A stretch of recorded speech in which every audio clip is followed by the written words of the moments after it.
नमस्कार दोस्तों, welcome to my channel Nirav Hingu. और आज हम बात करेंगे उंगली के ऊपर। पिछले एपिसोड में आपने देखा था कि मैंने उंगलियों के बारे में विस्तार से बताया था कि मध्यमा उंगली यानी कि the middle finger, index finger, the ring finger और लिटिल फिंगर के बारे में बताया था कि कैसी उंगलियाँ होती है, उसका झुकाव, उसका बढ़ाव और इन सब की अलग अलग प्रेडिक्शन क्या रहती है। आज हम बात करेंगे 9 प्रकार की विशिष्ट प्रकार की उंगलियाँ, यानी उंगलियाँ के बारे में तो विस्तार से तो मैंने बात किया था पिछले एपिसोड में। ना पता करें तो पिछले एपिसोड में चले जाइएगा, आपको पता चल जाएगा मैं किस पर मैं बात कर रहा था। खैर, आज हम बात करेंगे उंगलियों के प्रकार। उंगलियों में भी अलग अलग प्रकार रहते हैं और उसके अलग अलग प्रेडिक्शन रहते हैं। ठीक है, तो चलिए आज का ये एपिसोड शुरू करते हैं। The different types of fingers, अलग अलग प्रकार की उंगलियों के बारे में। पहला जो प्रकार आता है उंगलियों में, वो आता है नुकीला भाग। यानी मान लो कि ये जो ऊपरी भाग है जहाँ नाखून का, वो अगर स्मूथ है, शार्प है और एक प्रकार का एरो टाइप नुकीला है, तो ऐसे लोगों की मेमोरी काफ़ी स्ट्रॉन्ग रहती है। उनको हर चीज़ बहुत जल्दी याद रहती है। उनकी ग्रैस्पिंग पावर काफ़ी स्ट्रॉन्ग रहती है। उनको पढ़ाई लिखाई में भी रुचि रहती है। और अगर पढ़ाई लिखाई में रुचि ना भी रहो तो लौकिक जीवन व्यवहार में उनको सारी चीज़ें याद रहती है। वो बुक्स भी पढ़ते तो भी उनको याद रहता है। उनका मस्तिष्क का दिमाग बहुत अच्छे से विकसित हो जाता है या विकसित हुआ रहता है, जिसके कारण वो अपने इसी बुद्धि के कारण, अपने मेमोरी के कारण अपने जीवन क्षेत्र में काफ़ी आगे आते हैं, चाहे वो पढ़े लिखे हो या ना हो। In way I can say the intellectual capacity is very high. मस्तिष्क का विकास काफ़ी अच्छा रहता है यदि उंगलियों का ये भाग जो काफ़ी नुकीला रहता है हो तब। ठीक है, फिर दूसरा प्रकार जो उंगलियों में आता है वो है मोटी उंगलियां। यानी उंगलियां एकदम जाड़ी सी, एकदम मोटी सी और भारी भरकम हो, देखने में बिल्कुल बदसूरत सी लगती है और एकदम लग रहा हो जैसे एकदम भौंडा हो, एकदम फूला हुआ उंगली हो। अगर इस प्रकार की उंगली अगर आपको देखने को मिलती है और उसमें भी अगर अंगूठा जो है वो काफ़ी वो भी भद्दा सा और गोल मटोल सा है फुटबॉल की तरफ, ये जो कॉम्बिनेशन जब रहता है तो मान लीजिए ऐसे जातक को, ऐसे व्यक्ति को धन अपने जीवन में कभी नहीं मिलता। वो धन के लिए पागल होता है लेकिन धन उससे उतना ही दूर रहता है।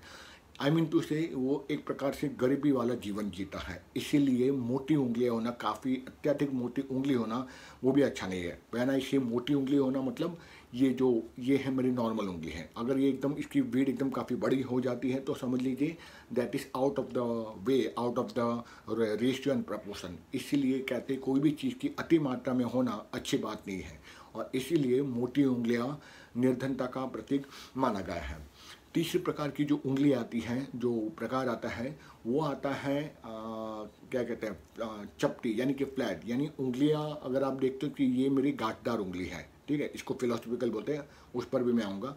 तो अगर ये इस प्रकार से इसको प्रॉपर गांठ बना हुआ है, प्रॉपर स्ट्रक्चर है तो अच्छी बात है। पर अगर ये उंगली एकदम फ्लैट है, इस पर कोई लुकाव छुपाव और उसका किसी प्रकार का उसका प्रॉपर स्ट्रक्चर नहीं बनता और एकदम फ्लैट उंगली बन जाती है, चपटी उंगली बनती है, तो इसको अच्छा नहीं माना जाता। ऐसे लोग जीवन में व्यापार नहीं कर सकते। हाँ, पर ये लोग नौकरी अच्छी करते हैं, ये सेवा कार्य का प्रतीक है। इसलिए the flat fingers they are known to be very good in the service industry. When I say the service industry that mean कि ये लोग दूसरों को सर्व करने में काफ़ी अच्छा महसूस करते हैं और ये लोग अच्छी सर्विस दे सकते हैं। Hence they are very good at the service industry and specially in to the employment, but they are not so good for the business और एंटरप्रेन्योरशिप ओरिएंटेशन।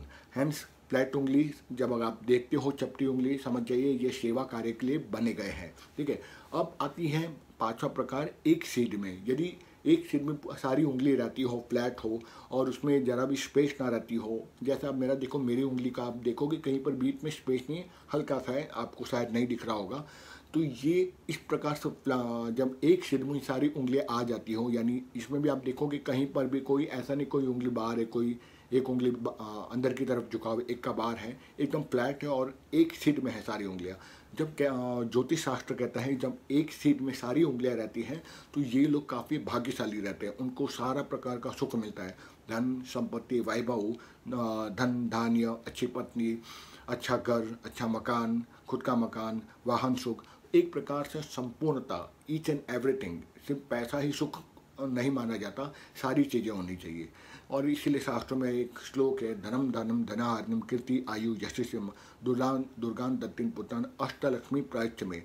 लक्ष्मी 8 प्रकार की होती है, जिसमें धन, धान्य, कीर्ति, आयु, यश, श्री, ठीक है, वाहन सुख, ये सारी चीज, पुत्र सुख, लक्ष्मी का सुख, पत्नी का सुख, ये सारी सुख जब रहते हैं उसको ही भाग्यशाली पुरुष माना गया है। और इसीलिए कहते हैं श्रीमान, जो ये सारे प्रकार के सुखों से युक्त है उसको ही भाग्यशाली पुरुष कहा गया है। तो जिसका एक सीट में रहता है सारी उंगलियां, ठीक है, स्पेस नहीं रहती है, उन लोग को भाग्यशाली पुरुष के अंतर्गत नवाजा गया है। अगला जो कैटेगरी आती है वो है गांठदार उंगली। जैसे आप मेरी उंगली को देख सकते हैं, कैमरा के नज़दीक ला रहा हूँ, गांठदार, इसमें आप गांठ से दिख रही है, यहाँ पर आप देखोगे एक गांठ जैसी बन रही है, दैट इज अ नॉटिंग, और in English I can say that is a knotting in the fingers.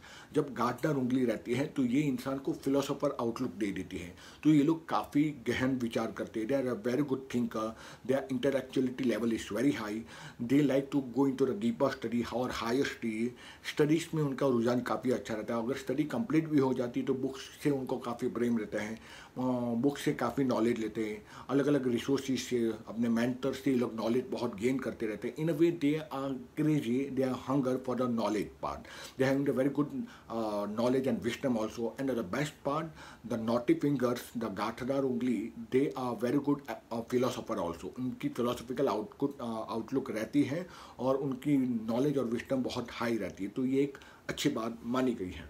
अब मान लो कि गांठदार उंगली है लेकिन थोड़ी ज़्यादा बढ़ जाती है। अब जब ज़्यादा गांठ दिखाई देने लगती है, मोटी मोटी दिखाई देती है, मोटी उंगली नहीं, जब गांठ ज़्यादा दिखती है तो ये भी फिलोसॉफिकल आउटलुक जरूर देती है, लेकिन साथ साथ में ये चिंता भी देती है। यानी मैंने पहले भी कहा था, जब कोई भी चीज़ अति मात्रा में चली जाती है तो उसको अच्छा नहीं माना जाता। उसी प्रकार गांठदार उंगली कुछ ज़्यादा गांठदार होने लगे तो वो उसकी प्रतिभा को विकसित करती है, उसकी स्किल और टैलेंट को डेवलप करती है, लेकिन साथ साथ में उसको चिंता भी बहुत करती है। He keep on analysing himself, self critical हो जाता है और अधिक से अधिक स्ट्रेस और एंजाइटी में ही ऐसे इंसान जीते, although they have a very good knowledge also, if there is a more of the knotting in the fingers.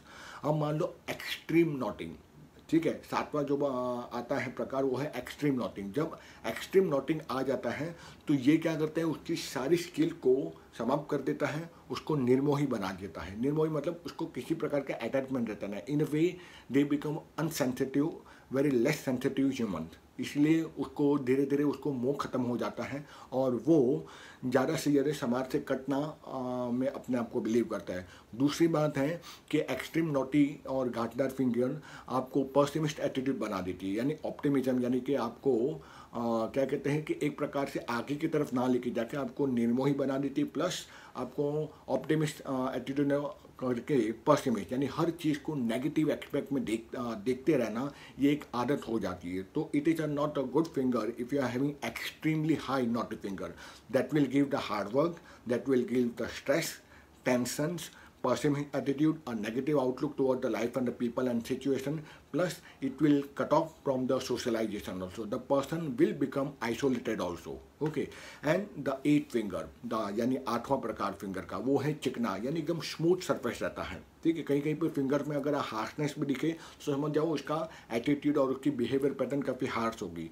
वहीं उसके विपरीत यदि चिकनी उंगलियां हो, यानी एकदम स्मूथ सरफेस हो, एकदम सॉफ्टनेस दिखाई देता हो, ठीक है, तो जैसे जैसे हम उंगलियों को हाथ में लेते हैं, कोई पाम को, हथेली को हाथ में ले तो पहला स्पर्श से पता चलता है उंगली सॉफ्ट है या हार्ड है।